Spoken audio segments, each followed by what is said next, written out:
Management master कहें या जगत गुरु, गिरधारी कहें या रणछोड़, भगवान कृष्ण के जितने नाम हैं उतनी कहानियाँ। जीवन जीने को अगर किसी ने परिभाषित किया है तो वो है कृष्ण।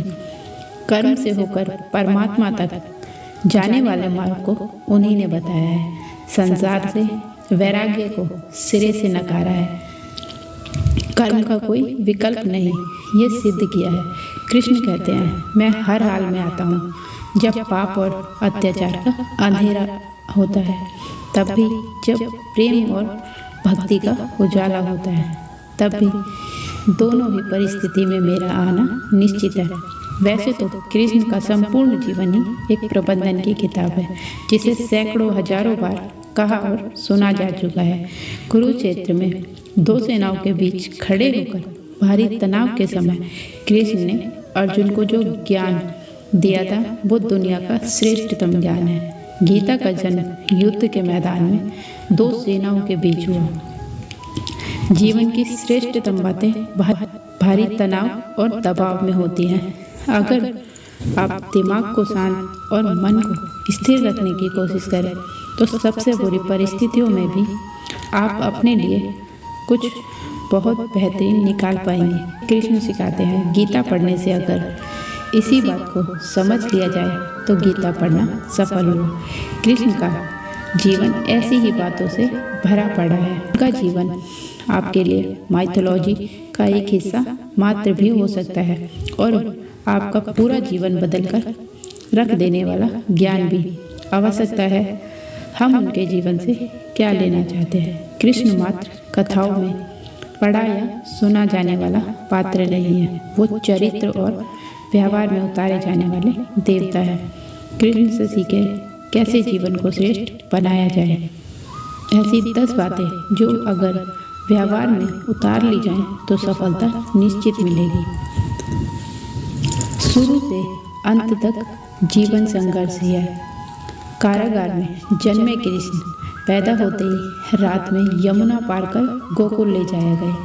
तीसरे दिन पुतना मारने आ गई। यहाँ से शुरू हुआ संघर्ष देह त्यागने से पहले द्वारिका डुबोने तक रहा।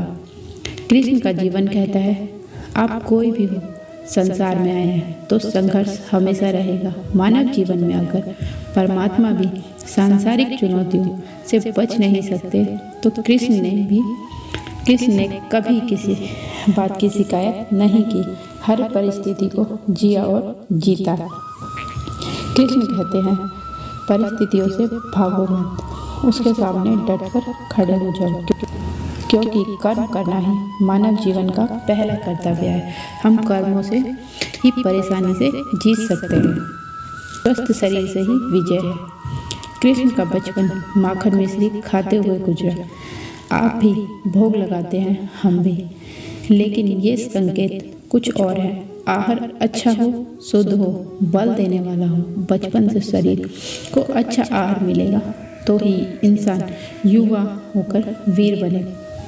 शरीर को स्वस्थ रखना है तो बचपन से ध्यान देने की ज़रूरत है। ये पेरेंटिंग के दौरान गुजर रहे युवाओं के लिए ये बड़ा मैसेज है। अपने बच्चों को ऐसा खाना दें जो उनको बल दे, सिर्फ स्वाद के लिए ही ना खिलाएं। तभी वे बड़े होकर स्वयं को और समाज को सही दिशा में ले जा पाएंगे। पढ़ाई किताबी ना हो, रचनात्मक हो। कृष्ण ने अपनी शिक्षा मध्य प्रदेश के उज्जैन में सांदीपनी ऋषि के आश्रम में रहकर पूरी की थी। कहा जाता है 64 दिन में उन्होंने 64 कलाओं का ज्ञान हासिल कर लिया था। वैदिक ज्ञान के अलावा उन्होंने कलाएं सीखी। इस शिक्षा ऐसी ही होनी चाहिए जो हमारे व्यक्तित्व का रचनात्मक विकास करे। संगीत, नृत्य, युद्ध सहित 64 कलाएं इनके व्यक्तित्व का हिस्सा है। बच्चों ने कोरा ज्ञान ना हो, उनकी रचनात्मक को नए आयाम मिले, ऐसी शिक्षा व्यवस्था हो। रिश्तों से ही जीवन है, बिना रिश्तों के कुछ नहीं। कृष्ण ने जीवन भर कभी भी उन लोगों का साथ नहीं छोड़ा जिनको मन से अपना माना। अर्जुन से वे युवावस्था में मिले। ऐसा महाभारत कहती है। लेकिन अर्जुन से उनका रिश्ता हमेशा मन का रहा। सुदामा हो या उद्धव, कृष्ण ने जिसे अपना मान लिया उसका साथ जिंदगी भर दिया। रिश्तों के लिए कृष्ण ने कई लड़ाइयाँ लड़ी और रिश्तों से ही कई लड़ाइयाँ जीती। उनका सीधा संदेश है, सांसारिक इंसान की सबसे बड़ी धरोहर रिश्ते ही हैं। अगर किसी के पास रिश्ते की थाती नहीं है तो वो इंसान संसार के लिए गैर जरूरी है। इसीलिए अपने रिश्तों को दिल से जिए, दिमाग से नहीं। नारी का सम्मान समाज के लिए जरूरी। राक्षस नरकासुर का आतंक था। करीब 16,000 हर महिलाओं को अपने महल में कैद कर लिया था। महिलाओं से बलात्कार से उसे सुख मिलता था। कृष्ण ने उसे मारा, सभी महिलाओं को मुक्त कराया। लेकिन सामाजिक कुरीतियों तब भी थी। ये उन महिलाओं को अपनाने वाला अब कोई नहीं था। उनके एक घर वाले ने उन्हें दूषित मानकर त्याग दिया। ऐसे में कृष्ण आ गया है। सभी 16,000 महिलाओं को अपनी पत्नी का दर्जा दिया। समाज में उन्हें सम्मान के साथ रहने के लिए स्थान दिलाया। कृष्ण ने हमेशा नारी को शक्ति बताया, उसके वे सम्मान के लिए तत्पर रहे। पूरी महाभारत नारी के सम्मान के लिए ही लड़ी गई। सो आप कृष्ण भक्त हैं तो अपने आसपास की महिलाओं का पूरा सम्मान करें। आपके मतभेद अगली पीढ़ी के लिए बाधा ना बने। कम ही लोग जानते हैं कि जिस दुर्योधन के खिलाफ कृष्ण ने आजीवन पांडवों का साथ दिया, उसकी मौत का कारण भी कृष्ण की कूटनीति ही बनी। वो ही दुर्योधन रिश्ते में कृष्ण का समधी भी था। कृष्ण के पुत्र साम ने दुर्योधन की बेटी लक्ष्मणा का अपहरण करके उससे विवाह किया था, क्योंकि लक्ष्मणा साम से विवाह करना चाहती थी। लेकिन दुर्योधन खिलाफ था। साम को कौरवों ने बंदी भी बनाया था। तब कृष्ण ने दुर्योधन को समझाया था कि हमारे मतभेद अपनी जगह है, लेकिन हमारे विचार हमारे बच्चों के भविष्य में बाधा नहीं बननी चाहिए। दो परिवारों के आपसी झगड़ों में बच्चों के प्रेम की बलि ना चढ़ाई जाए। कृष्ण ने लक्ष्मणा को पूरे सम्मान के साथ अपने यहाँ रखा।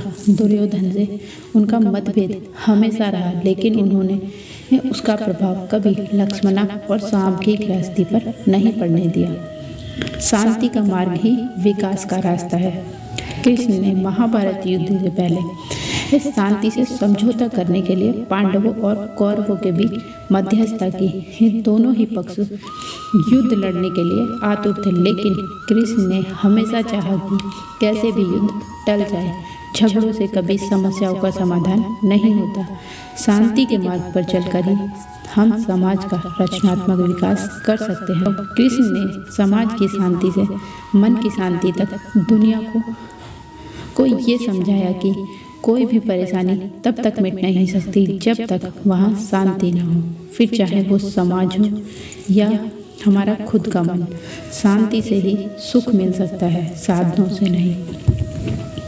हमेशा दूरगामी परिणाम सोचें। महाभारत में जुए की घटना के बाद पांडवों को वनवास हो गया। कृष्ण ने अर्जुन को समझाया कि ये समय भविष्य के लिए तैयारी करने का है। महादेव शिव, देवराज इंद्र और दुर्गा की तपस्या करने को कहा। कृष्ण जानते थे कि दुर्योधन को कितना भी समझाया जाए, वो पांडवों को कभी उनका राज्य नहीं लौटाएगा। तब शक्ति और सामर्थ्य की जरूरत होगी। उन्होंने हर चीज़ पर बहुत दूरगामी सोच रखी। कोई भी फैसला तात्कालिक आवेश में नहीं लिया। हर चीज़ के लिए आने वाली पीढ़ियों तक सोचा। यही सोच समाज का निर्माण करती है। हर परिस्थिति में मन शांत और दिमाग स्थिर रहे। पांडवों के राज्य यज्ञ में शिशुपाल कृष्ण को अपशब्द कहता रहा। छोटा भाई था, लेकिन मर्यादाएं तोड़ दी। पूरी सभा चकित थी। कृष्ण क्रोधित भी थे, लेकिन कृष्ण शांत थे, मुस्कुरा रहे थे, शांति दूत बनकर गए थे। तो दुर्योधन ने अपमान किया। कृष्ण शांत थे। अगर हमारा दिमाग स्थिर है, मन शांत है, तभी हम कोई सही निर्णय ले पाएंगे। आवेश में हमेशा हादसे होते हैं, ये कृष्ण सिखाते हैं। विपरीत परिस्थितियों में भी कभी विचलित नहीं होने का गुण कृष्ण से बेहतर कोई नहीं जानता। लीडर बने, श्रेय लेने की होड़ से बचे। कृष्ण ने दुनिया भर के राजाओं को जीता था, वहाँ जहाँ ऐसे राजाओं का राज था जो भ्रष्ट थे, जैसे जरासंध, लेकिन कभी किसी राजा का सिंहासन नहीं छीना। कृष्ण के पूरे जीवन में कभी ऐसा नहीं हुआ कि उन्होंने किसी राजा को मारकर उसका शासन खुद लिया हो। जरासंध को मारकर उसके बेटे को राजा बनाया, जो चरित्र का अच्छा था। सभी जगह ऐसे लोगों को बिठाया जो धर्म को जानते थे। कभी किंग नहीं बने, हमेशा किंग मेकर की भूमिका में रहे। महाभारत युद्ध में भी खुद हथियार नहीं उठाए, ये पूरा युद्ध कूटनीति से लड़ा। पांडवों को सलाह देते रहे, लेकिन जीतने का श्रेय भीम और अर्जुन को दिया।